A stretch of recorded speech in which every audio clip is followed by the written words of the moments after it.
All right, hello YouTube. We are live, week 6, as you can see in the title there. Week 6 with 6. Can't even talk already. Week 6 cash game advice. I did that on purpose. The screwing up the 6. It's been an interesting week of daily fantasy, and I hope everybody's winning a lot of money. You don't need to see my live streaming setup, but I want to get right to what I talked about earlier. My worksheet, this is what I work off. I think this is what everybody should work off. It's the Vegas totals. You don't have to live with this, but this is something that I do right away to get a little bit of a worksheet and kind of a lay of the land. This is the implied totals. I get the implied totals off Fantasy Labs. And I didn't make any adjustments. I do put the 50, I put anything over 48 plus, because those are games you want to target. But I advise people to start with the Vegas lines, because we always make jokes about, geez, Vegas is always right. These are what their implied totals are. And then, like I said last week, tinker it any way you want. If you think that Chicago is going to win, then do this.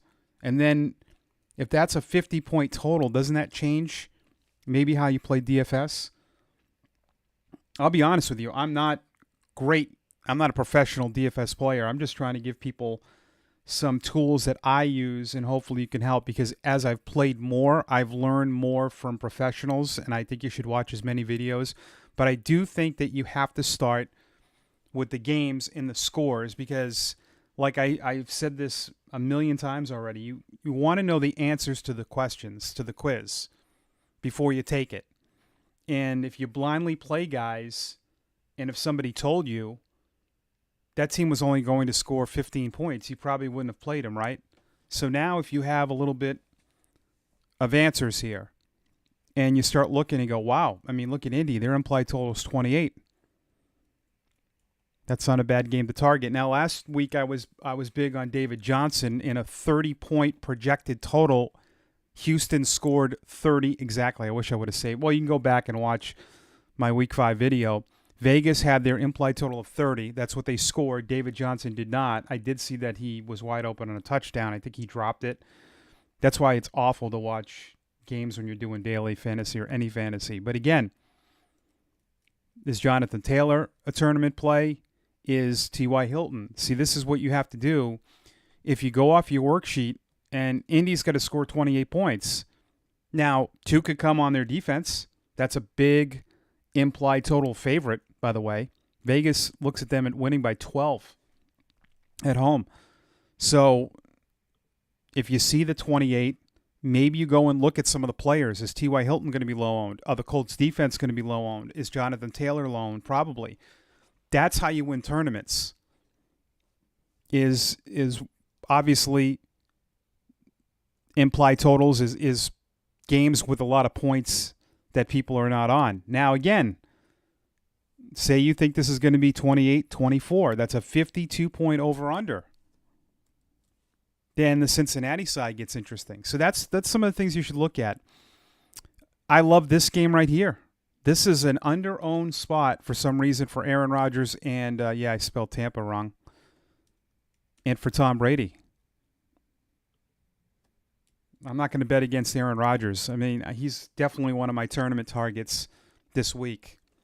So, again, make your implied total sheet on Excel and adjust it. I would adjust it to ways that you want it.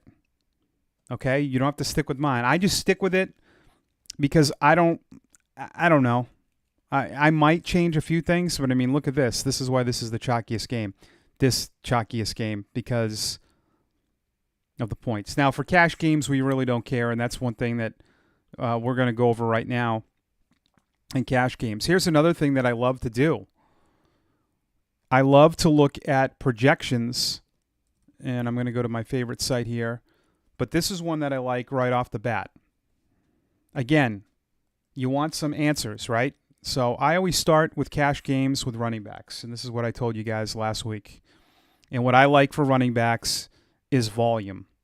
And you like volume, guys at home. I think that's one thing that you always look at, volume at home. Now, DraftKings is really what I'm going to focus on. That's really the big spot that I play. That's the site I like the most. I've been getting into Super Draft and all that, which I like. I like for single games, but cash games are tough. And one thing that I've noticed more and more, there's a lot of optimal lineups that are being put in. So that's the 50-50s or double ups. I like those 5-man tournaments where they pay the top, or 10-man tournaments where they pay the top 3. But one thing I've noticed about the 50-50s more and more is I'll see 6 players with the same score. That means they're getting optimal lineups from probably CBS Sportsline, from all these sites, that do these. But for cash games first, I think you play 3 running backs. And do you want value? I think so. I want 18 to be 20 touches per running back. I don't love Derrick Henry. I've never, and it's bias, but 100 yard projection. Look at this. I mean, that's 28, 22, 23 touches. He'll get some catches, but traditionally on DraftKings, I like guys that can do both. But still, if he gets 100 yards, that's 3-point bonus. So that's like 3 catches. So if he gets 100 yards, you almost make that 2 catches to 5 catches. That's how I look at it, because you get the 3-point bonus. But I think this week there's a lot of options. I mean, Madison, Davis is going to see 20-plus touches. I think there's a lot of touches you can project. James Robinson, if you want to get, again, Jonathan Taylor. David Montgomery is really cheap. Those are some guys. This is a guy, I'm not just saying this as a Patriot fan, but for tournaments, Damian Harris in a 9.5-point favorite. He scores 2 touchdowns, and that's going to be the nuts in the tournament, which means that's DFS talk isn't winning. So I think there's some good guys. Aaron Jones is going to be probably a slate breaker too in tournaments, because he's going to be under-owned. So I think when you're building your cash games, I like to start with running backs, but look at projections. But I like these projections that tell you the attempts, receiving. I mean, that receiving's huge. I mean, Mike Davis projected to get 5 catches. Myles Gaskin at home in a positive game script for Miami, which is very, very rare, right? That's very rare to see that. Receivers, this has been a very tough spot for me this year in cash games. I am really struggling, and we can open up the chat too if anyone has any questions. It's killing me. What's highlighted here, these are players on my season-long fantasy team that I do. Yeah, I'm the Hood Rats. That's a reference to 40-year-old virgin. But I have really struggled with this. I've tried slot receivers. I feel like I can't find guys in the right week. I hit on Jamison Crowder. He's not a sexy play. I've noticed that I really don't know. I think some players, I look at if 50 win out of 100, I like to look at the cash line and winning lineups 46 and 47. They'll have a $3,000 play that gets nothing, but then they pair that with a Hopkins. But I try to go more like all 6K range, but I've struggled with this a lot. And, I'd appreciate any advice too. I really struggle with this. You want targets. I've looked at that. The projections this week, Robbie Anderson. I don't like to play 2 guys from the same team in a cash game lineup. Kevin Galladay is going to be a cash game play for me, but you want targets. And this is what Fantasy Pros projects the receptions. If you go to NFL Savant, this is a great website too. This does it for projections and targets. So you go into targets. This is something I really think that people would like, and look at red zone targets, completion percentage in the red zone. This is everybody. Let's just go to receiver. You can break it down by receiver. Then you go to all passing targets. Now, if you do it by team, it tells you the percentage, and we can do this quickly. And this is a good example. Red zone targets. So Robbie Anderson's getting 28% of the target share in the red zone. But look at overall passing targets. 27% right now. And if we did all, you're going to see where Mike Davis is. He's at 19%. But Robbie Anderson is a really consistent play. That's what you want in cash games. So the big difference between cash game receivers, and I think it's easier to decipher the difference. In cash games, you want floor guys, and floor guys are Tyler Boyd and Adam Thielen, even a Julian Edelman at times. You don't need the upside guys, the guys that might not be scoring the touchdowns.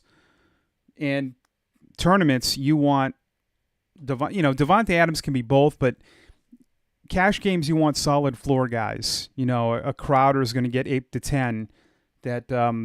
But in tournaments, you want those deep ball guys like Fuller, Parker, Slayton. Slayton can have a dud this week. Basically the guys that or the average attempt is really high. Look, this even breaks it down. What are their odds of scoring a touchdown? And Fantasy Pros this week has Thielen and Adams. Tight ends are tough. I think you either punt on tight ends in cash games or you go super high. Defense is the same.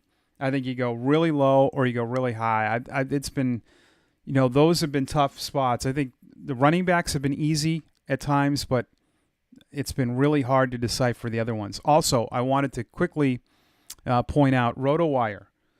This is a great little thing right here.